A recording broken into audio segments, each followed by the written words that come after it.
I think the startup ecosystem in Nigeria is growing, and it's growing at a very fast rate, and is making quite a lot of improvements.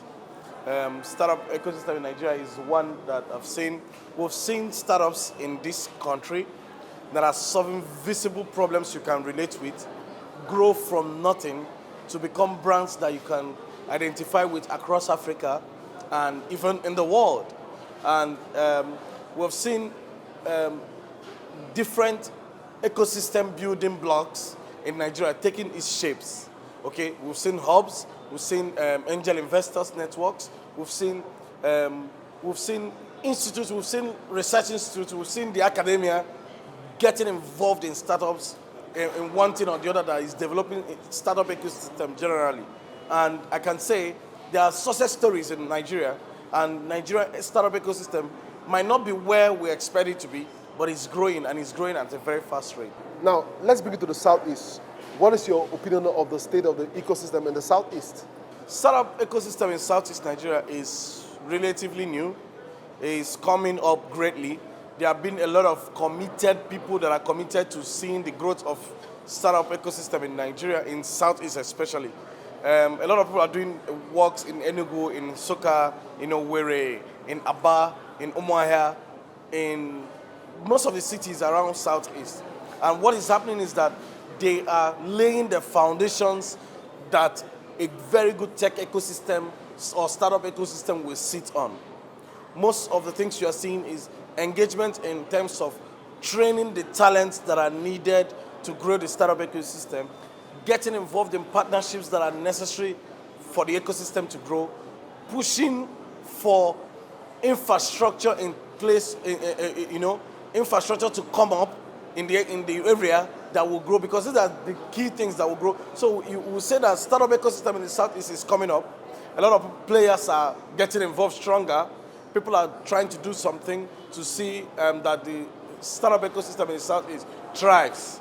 So there's this argument that for an ecosystem to be sustainable or successful, you need a combination of the academia, the policymakers, and also the entrepreneurs. That argument is true as far as it could go, because the academia is strong with research.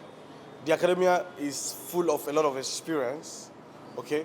And for the startup ecosystem to really be strong, the entrepreneur needs a lot of information of what the community looks like before you're able to build a good product or service.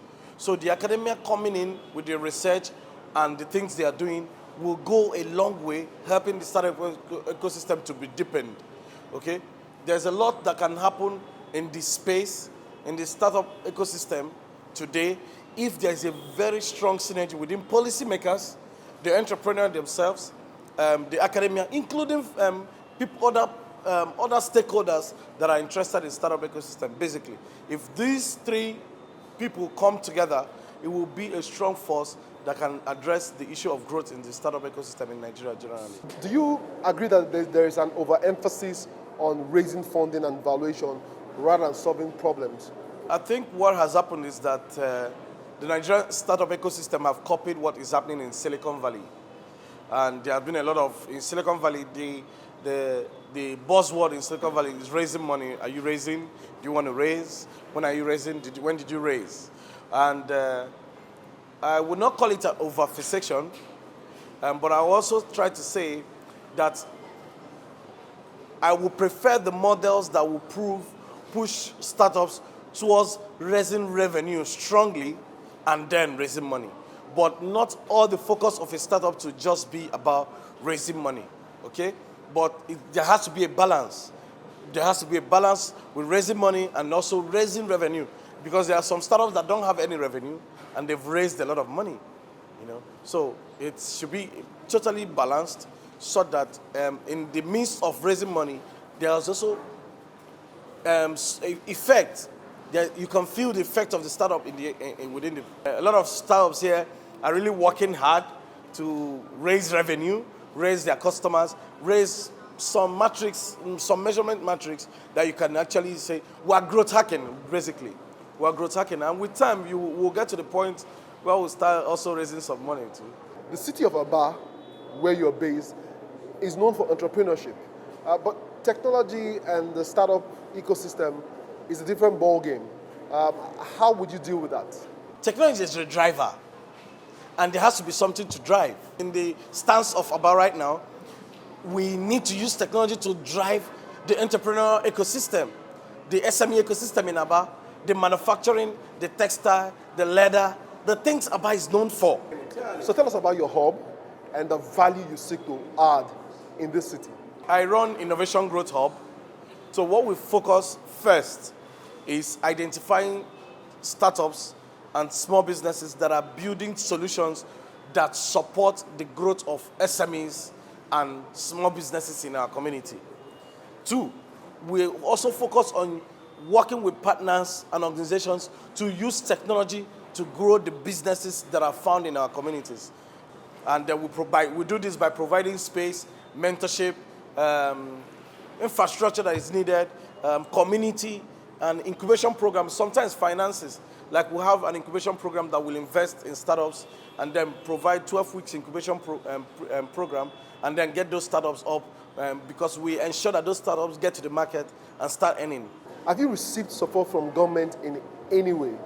Our hub was set up 100% with personal funds from me and my co-founders.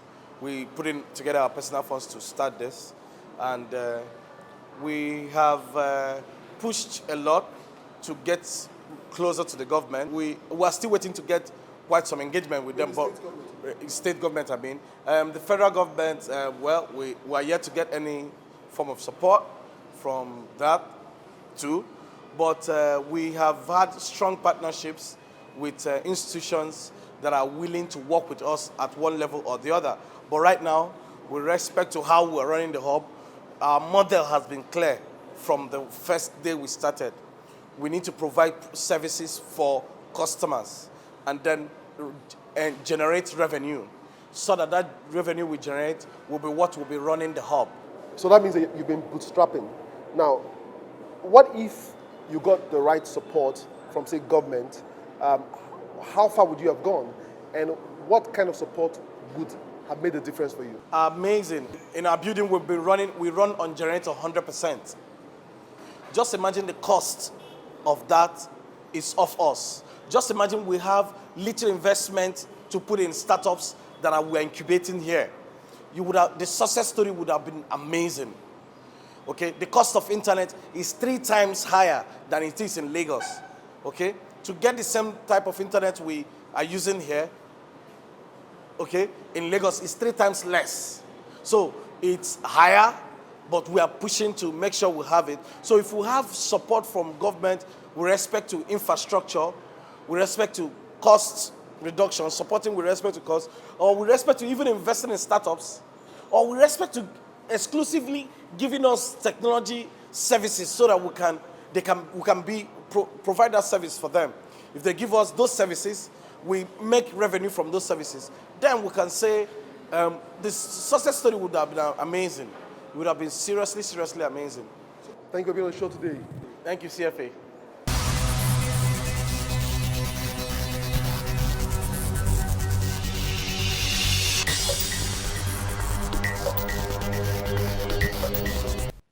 Daniel is clear with his vision, and that is to support small businesses and help them leverage technology in order to grow.